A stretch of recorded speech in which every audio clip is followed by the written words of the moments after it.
ഓം പരാശക്തി നമ. ദർശന സമയം. അമ്മ മക്കളെ ആശ്ലേഷിച്ച് ആനന്ദിപ്പിച്ച് സ്വാന്തനിപ്പിച്ച് അയക്കുന്നു.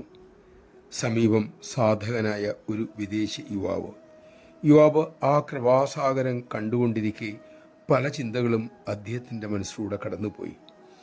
ആ നിമിഷം അമ്മ യുവാവിനോട് പറഞ്ഞു, മോനെ, അമ്മ ഓരോരുത്തരെയും കെട്ടിപ്പിടിക്കുമ്പോൾ ഞാനായിരുന്നെങ്കിൽ എന്ന് മോൻ ആഗ്രഹിക്കുന്നു. അങ്ങനെ ചിന്തിക്കുന്നതിന് പകരം മോനെയാണ് അമ്മ കെട്ടിപ്പിടിക്കുന്നത് എന്ന് കരുതി നോക്കൂ. നമഃശിവായ. എത്രയോ ആഴമേറിയ അമൃതവചനങ്ങൾ. മക്കളിലെ ഏകതയെ അമ്മ കാണിച്ചു തരികയില്ലേ ഈ വാക്കുകളിലൂടെ? അമ്മയുടെ അനുഗ്രഹത്താൽ ആ ഏകതയെ തിരിച്ചറിയാനും ശീലിക്കാനും നമുക്ക് സാധിക്കണം. നമ്മിൽ എല്ലാവരിലുമുള്ളത് അമ്മ തന്നെയാണ് എന്ന അറിവോടെയാണ് നമുക്കതിന് സാധിക്കുകയുള്ളൂ.